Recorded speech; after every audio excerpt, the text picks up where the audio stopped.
Hi, I'm here today with Jen Rifkin from Shrewsbury Youth and Family Services. You've been a guest before and appreciate your coming back. Wanted to talk today about resources for families of people who are struggling with alcohol and drug abuse, particularly spouse or partners, parents, and maybe even children, particularly adult children of active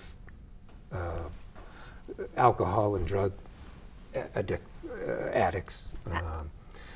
I think it's a forgotten world, and unfortunately a growing world of people who are struggling to help family members and don't know where to begin. Well, I think, first of all, thank you for having me to talk about this today. This is a deeply important topic. I think the first place to start is to really understand addiction. And at its core, addiction is a family disease. Addiction affects the person who is addicted to the substances, obviously, but just as importantly, it affects their loved ones. And the fact that their lives are completely upended as well, oftentimes, I think goes unnoticed and sort of underrepresented in terms of what's available out there. So depending on what you're looking for, there are really quite a variety of options out there. There's a fabulous group that I refer people to on a very regular basis. They've been around, I think, since 2008-ish. It started right here in Massachusetts. It's a group called Learn to Cope. Learn to Cope is a peer-led group for exactly what you would ask about. Family members who have loved ones who are struggling with addiction. Primarily the focus is opiates, just given the current climate of what's going on in Massachusetts today, but certainly folks who are struggling with other drugs or alcohol, what other substances. It's still the most common. Absolutely, it's still the most heavily used substance in the country. It's not opiates, despite what obviously the press gives a lot of attention to opiates, and rightly so, but alcohol still is the number one most used substance in the country, without a doubt. Regardless, Learn to Cope is a fabulous place of support. They have groups all over the place. They meet, I know that there's one in Worcester, there's one in Hudson, there's one in Fitchburg, there's one in Framingham, just right here in our area. They're really all over the state. In addition, you can get a lot of online support on their website, which is learn2cope.org. There's a very active online support forum. I think you can even call into a helpline there for support. It's a really fantastic organization. The woman who started it, Joanne Peterson, she herself had a son who was struggling with opiates. I think he was about 20, 22 at the time, and she was desperate to seek support. So she just started her own group because she needed it. And she found that people were flocking to the group, and it sort of grew beyond the southeast part of the state where she started it. And again, it's really across the state now. I cannot say enough good things about Learn to Cope. Oh, great. Okay. Yeah, I mean, 100 years ago, I went to a counseling center in Westboro after a divorce, and my mother was an alcoholic, and I thought that had played a role. So I wanted to not make the same mistakes again. I went there for a number of years, and it helped. And I was suggested to go to Al-Anon, which is another group I want to ask you about. Absolutely. Al-Anon is another fantastic options. I think a lot of people are familiar with AA, Alcoholics Anonymous, or NA, Narcotics Anonymous. I think less well known is what you just said, Al-Anon. And Al-Anon, what it really is, it's sort of a 12-step program that's available for loved ones of people who are struggling with alcohol and other drug addictions. It's a very similar model to AA and NA, where you have your 12 steps. You don't have to sign up, you just walk in. You find groups online typically, and where they're offered. You find a group and you show up. You don't have to speak. You don't have to participate. You can just go and listen, or you can participate as much as you'd like. It's a wonderful, wonderful place to get support and really to learn. And I think this is the most important thing to think about when you're thinking about families, regardless of where you're choosing to get your support, whether it's through Learn to Cope, whether it's through Al-Anon, whether it's through counseling. I think sometimes people forget that they are entitled to counseling. But I think the most important part is to learn how to take care of yourself and to learn how to get rid of the shame and get rid of the blame and to set boundaries for yourself. So those are 4 real key pieces: taking care of yourself, ridding yourself of shame, ridding yourself of blame, and setting boundaries. I think that's so important for any family member to understand that they need to do for themselves. And Al-Anon, before I forget the thought, what I learned was you want to find a Al-Anon group that fits you.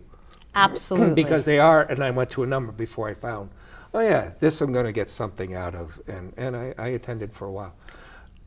What you're talking about, and counseling, other kinds of counseling, including, I think, through your agency? Absolutely. Shrewsbury Youth and Family Services, we worked many, many times with family members who have kids, grandparents, siblings, whoever it may be, that are struggling with a substance use disorder. Oh, that's interesting, grandparents too, because it does affect everybody, and you go through this Absolutely. wide range of emotions. You don't know what to do.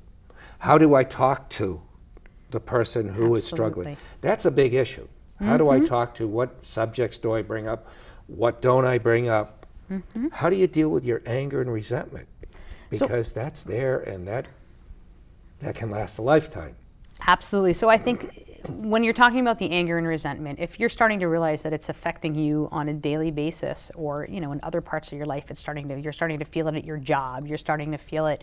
You're out grocery shopping, and you just get this like, oh, I can't believe this person did this again. They relapsed again. Go get yourself some help. You're entitled to help in the same way that the person who's struggling with a substance use disorder needs help. As I mentioned when we first started talking, substance use disorders, addiction, is really a family disease, and everyone in the family is going to need some support. Go get yourself some counseling. It's beneficial. There's nothing it's not going to be harmful. There's nothing that's going to negative that could come of it, and it can really help you learn some skills to, like I said, take care of yourself, get rid of the shame, get rid of the blame, and set some boundaries. Yeah, because and get rid of the blame goes both ways, because I think as a family member, you end up saying, well, somehow this is my fault. Absolutely. Absolutely. And then the other hand, you're also blaming the person, what are you doing? Absolutely. Over and over again. But you do, there's this guilt thing that even as a kid you start to feel or be told that everything is and you go, and you're lost. You get lost. And adolescents must have a heck of a time with that.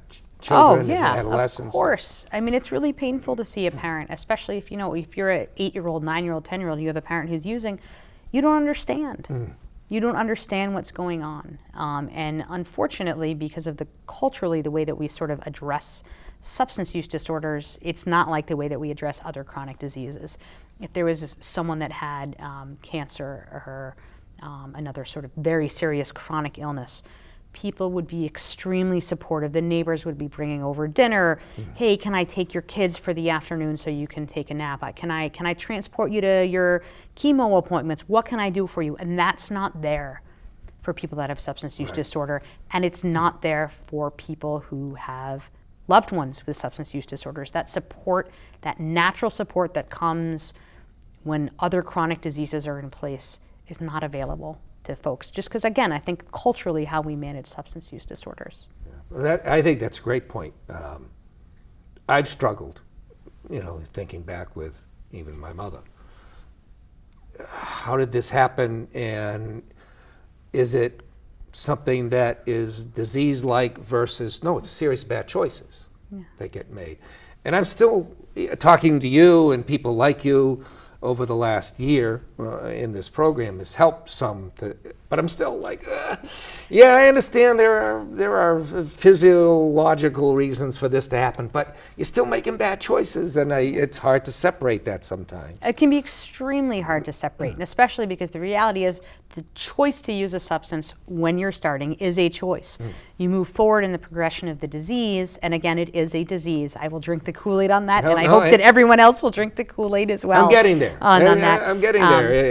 The more I see, unfortunately, the more that read, and then talking to people like you, I've come to an understanding of sorts with that, but it's still hard to not go back sometimes but you're making a really bad choice. Exactly. And you're affecting so many people in Yep. so many terrible ways. And why? How do you, so that, and again, that goes back to, people who are family members need to be reminded that, it's not necessarily our fault, and we need to do some things, but also how to talk to the person who, I think that's a key thing for family members, is to learn how to talk to the person who is struggling.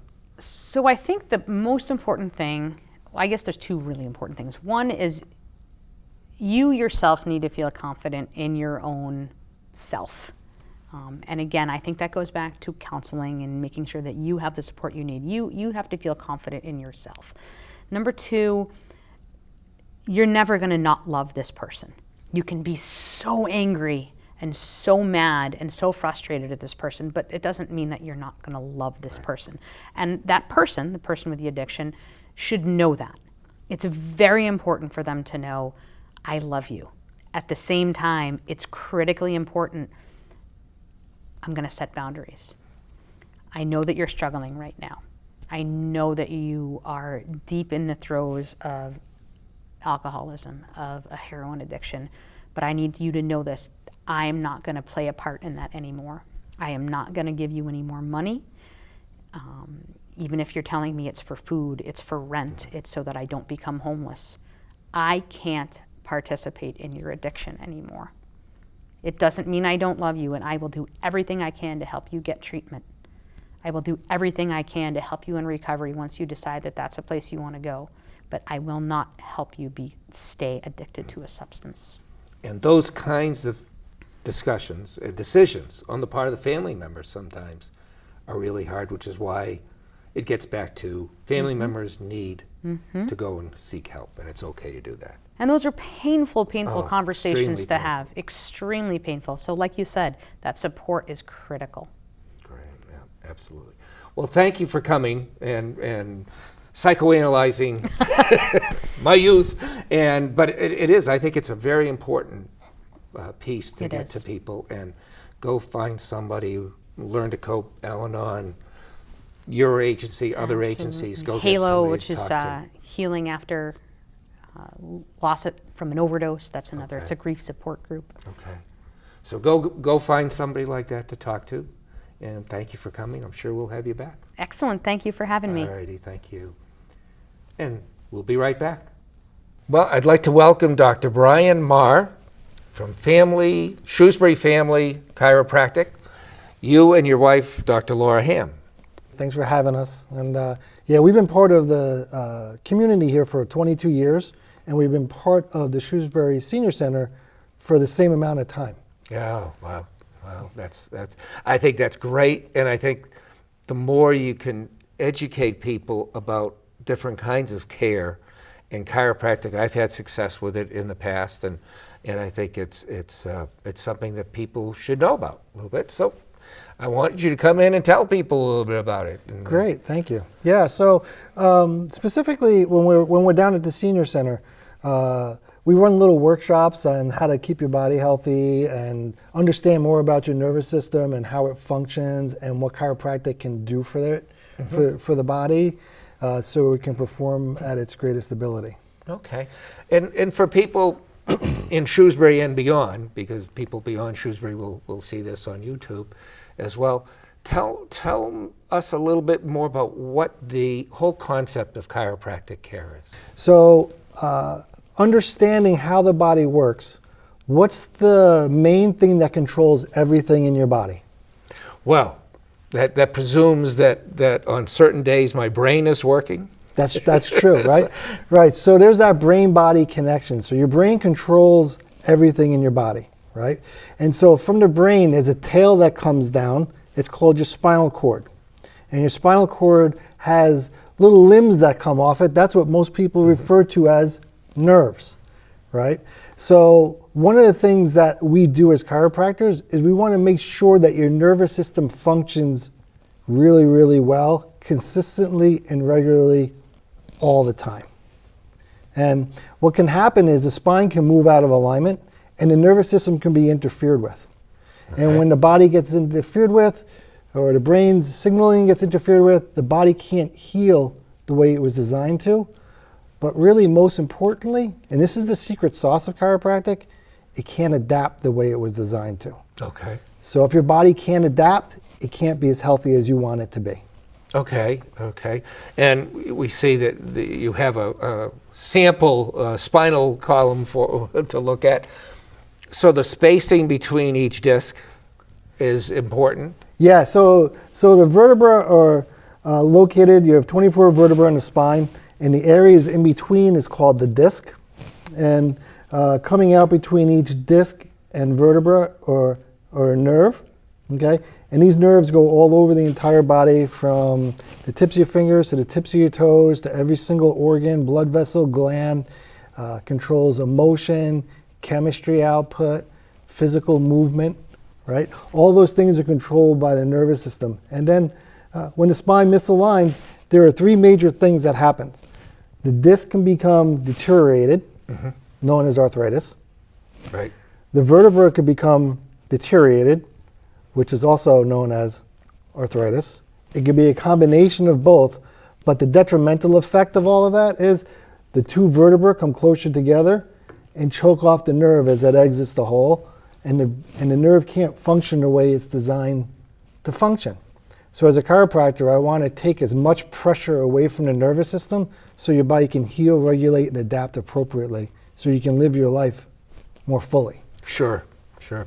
And it is fascinating, having learned a little bit about chiropractic care, how those nerves affect everything, all the functions, particularly your whole nervous system runs your life and your organs and things that you don't necessarily think of. I mean, you think of back pain and neck pain, which I have a lot of because of arthritis and the problems there, but it affects different discs or different nerves, affect different parts of your body, organs in your body that you wouldn't think of. Well, that's not skeletal. You know, somehow we think of, many of us think of the spinal column as skeletal. Well, it's far more than that. And chiropractic care is a way of addressing that in a non-invasive, that's the right way to phrase it, way. Yeah, I think that's a great way to, it's a natural way to take care of your body, a natural way to take care of your spine. In regards to the brain-body connection, the vertebra are there designed specifically to protect the most important system in your body, right? So the very first system to develop in your body is the nervous system. And in many cases, the last system to shut down in your body is your nervous system. And so there's this thing that we call life, from the time we're born to the time we die. Often the nervous system gets neglected in taking care of that. Sure. So the service that we provide in our office is nervous system care, so your body can heal, work, and regulate on that higher, better level. Okay, okay. And chiropractic care, again, we introduced you because I know that you're involved with the senior center here in Shrewsbury, but it's something that, and I'm glad you brought the baby doll, because it's something that people are recognizing more now as something that needs to be, it can be helpful for very young children, and it's something that can help people throughout the course of their life, and for elderly too. So what do you do with young children? Yeah, so great question. So when I'm showing the baby to folks, oftentimes people ask me, how did I get this way? How did I end up this way, right? Or if I'm explaining to a mom about a child having ear infections or some sort of delay process that's going on that they're not satisfied with. And my job is to clear out the nervous system to make sure it works well. But people are like, how does it happen? Like, how did I get arthritis in my neck and not ever know about it, right? Well, this is how it happens. Everybody was born, right? And so what happens is the head comes down the canal, and C-section is even more traumatic for the baby than actual vaginal birth, okay? Baby comes down the canal. The doctor grabs the head, torques and twists the head in order, because there's a natural corkscrew maneuver that has to happen, right? From the baby to come out of the canal, comes out of the canal and torques and twists the head and then pulls on the neck, and then they hand you the baby and say, make sure you support the neck. Okay. Right? Yep. But understanding that torquing and twisting happens, and it's a direct assault upon the nervous system and the development of the spinal cord interesting. and vertebra. And so what we want to do is we want to make sure that the body has its greatest ability to express its greatest potential. And children can't talk, right? They could only means of crying is their only way of expression and smiling, right? And so, but what happens is when that spine is moved out of alignment, the child begins to develop improperly. And when left there undetected over time, you can run into undesirable conditions like ear infections and throat stuff and all And kinds I never of, would have associated that. You know, ear infections for kids are not uncommon. No, it's actually very common.